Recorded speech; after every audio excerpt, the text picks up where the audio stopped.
Olá, que alegria estar com você mais uma vez aqui no nosso canal Classe de Professores. Estamos já na lição de número 7 do nosso tema O Grande Conflito. E nessa semana o título é sugestivo, Motivados pela Esperança. Que esperança é essa? Qual é o tema que vamos abordar nesta semana? Não poderia ser outro tema a não ser a segunda vinda de nosso Senhor e Salvador Jesus Cristo. Esta é a nossa grande esperança, essa esperança que motivou cristãos de todas as épocas e que nos motiva a prosseguirmos firmes na fé, mesmo em meio às intempéries, às dificuldades, os problemas do caminho. Né? E o que nós aprendemos nessa semana? Em primeiro lugar, nós aprendemos que a promessa da segunda vinda de Cristo motivou cristãos de todas as épocas. Vamos começar, por exemplo, com os discípulos de Jesus. Quando eles estavam tristes, chorosos, porque Jesus estava agora voltando para o céu, a Bíblia diz que se colocaram ao lado deles, enquanto Jesus ascendia aos céus, dois varões, que eram dois anjos, vestidos de branco, que lhes disseram: varões galileus, por que vocês estão olhando para o céu? Esse Jesus que foi assunto ao céu virá da mesma maneira que vocês estão vendo ele subir. Atos capítulo 1, versículos 9 a 11. Então, aqueles cristãos motivados por esta esperança, eles trabalharam, eles pregaram e alguns deram a própria vida por esta causa. Então, a esperança da volta de Jesus foi um dos elementos motivadores extremamente importantes nessa caminhada dos primitivos cristãos. Um pouco mais tarde, por exemplo, nós vamos para Tessalonicenses e o apóstolo Paulo conversa com aqueles irmãos de Tessalônica que estavam achando que Jesus estava demorando para voltar.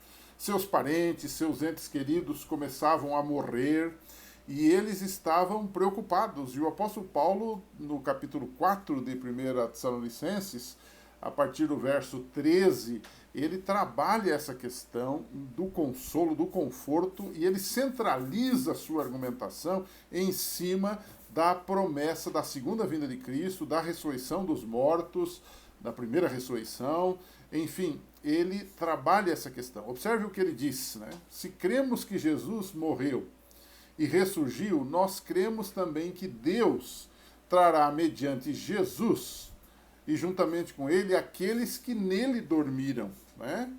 Então ele faz toda a sua dissertação em cima desse aspecto da segunda vinda de Cristo. Se você andar mais adiante, nós estamos lendo paralelamente com essa lição o livro O Grande Conflito, nós vamos perceber que no decorrer da história os cristãos foram motivados também pela volta de Jesus. Infelizmente, muitas teorias, como por exemplo a teoria do arrebatamento secreto, como a teoria do amilenialismo, você talvez já ouviu falar sobre essa teoria, né? Nós cremos que Jesus vem e depois que Jesus vem, nós teremos o milênio de paz aqui nesse mundo, nós teremos um tempo em que o diabo estará preso e depois Jesus volta com a santa cidade, então desce fogo do céu, consome os ímpios que vão participar da segunda ressurreição, serão então destruídos e teremos uma nova terra. Nós chamamos isso de pré-milenialismo, ou seja, Jesus vem antes. Não é? Há alguns que acreditam no pós-milenialismo, mas há um grupo também que acredita e que se difundiu isto, chamado amilenialismo, ou seja, não vai ter um milênio, portanto também não teremos uma volta de Jesus nos moldes que os crentes pregam, de que Jesus virá glorioso nas nuvens do céu, vem para buscar os seus escolhidos. Não, esse reino de Deus vai ser implantado aos poucos nesse mundo pela ação, por exemplo, da própria igreja. Mas não é isso que estamos vendo. Já se passam 2000 anos desde que Jesus passou por aqui e a gente não está vendo esse desenvolvimento. Nós precisamos de uma intervenção divina e isso ocorre na segunda vinda de Cristo. Então, doutrinas espúrias às Escrituras começaram no decorrer do período do cristianismo a trazerem um certo desalento, onde as pessoas começaram a perder o seu fervor sobre a volta de Jesus. Né? Mas há uma segunda colocação que nós podemos falar, ou um segundo bloco da nossa lição. Se a primeira é que a promessa trouxe esperança e motivação para os cristãos de todas as épocas. A segunda questão que nós podemos colocar aqui é que a promessa da volta de Jesus definiu como ela aconteceria. Ao Jesus pronunciar, aos apóstolos falarem da segunda vinda de Cristo, eles já também definiram como em que moldes Jesus viria, como ele viria, né? Então, por exemplo, Apocalipse 1:7, a Bíblia diz que eis que ele vem com as nuvens e todo olho o verá. Então a volta de Jesus será visível, não será um evento escondido, não será um evento singelo, não será um evento particular. Será um evento visto por todos. Ele vem com as nuvens e todo olho o verá. Uma outra questão é que Jesus vem gloriosamente. O Mateus 24, verso 27, fala disto. Mateus 25, verso 30 e 31, que diz que quando o Filho do Homem vier em sua glória, os seus santos anjos com ele, então se assentará no trono da sua glória. Ou seja, a volta de Jesus não será um evento isolado, particular, mas será glorioso, tremendo. E isso elimina também aquela ideia de que Jesus vem secretamente só para os salvos. Não, todo olho o verá, não é? Ele virá também em corpo, não será um fantasma que vai andar por aí, como muitos às vezes pensam, ou vai aparecer num lugar e não aparecer em outro lugar. A Bíblia diz que assim como ele subiu, ele vai descer, ele virá, ele mesmo, o Jesus que andou nas estradas poeirentas da Galileia, que abriu os olhos aos cegos, que fez paralíticos andarem, o Jesus que foi batizado no Rio Jordão, esse é o Jesus que voltará para buscar os seus escolhidos. Terceiro tópico da nossa discussão dessa semana é que a promessa da volta de Jesus foi uma promessa que, com o passar dos anos, e nós já falamos disso, sofreu alterações por doutrinas errôneas a respeito da escatologia, a respeito da própria segunda vinda de Jesus. Mas essa promessa que estava esquecida, que estava enjaulada, que estava trancada na cabeça e no coração das pessoas, foi redescoberta.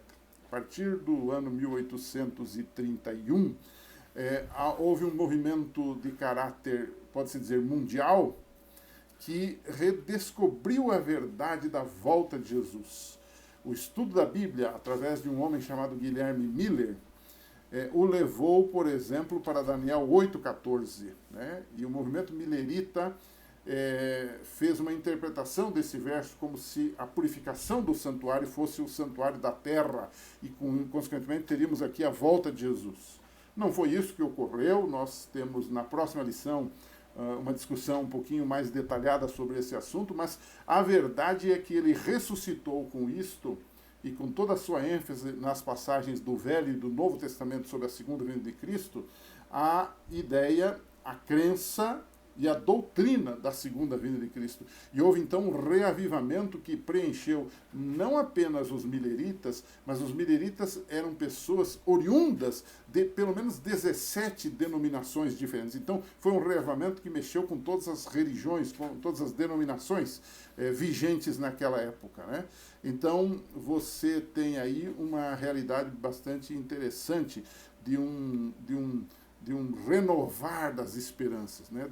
Miller, por exemplo, e os seus seguidores, eles foram para Daniel 8,14, eles foram para Daniel capítulo 9, onde se falava de 70 semanas que estavam dentro dos 2.300 anos, 2.300 dias de Daniel 8,14, e eles estabeleceram uma linha do tempo, uma interpretação historicista dessa profecia, que começava essa profecia no ano 457 a.C., e que na conta da profecia, analisando cada detalhe de Daniel 8, de Daniel capítulo 9, eles chegaram à conclusão que o santuário celestial seria purificado a partir de 1844. E de 1844 para cá começaria o juízo investigativo e, logicamente, estaria preparando um povo para a própria segunda vinda de Jesus. Então, uma coisa fabulosa, uma coisa onde eles estudaram. Não foi uma questão que muitos hoje dizem, porque esse pessoal era paranoico, esse pessoal inventou. Não, foi um estudo profundo,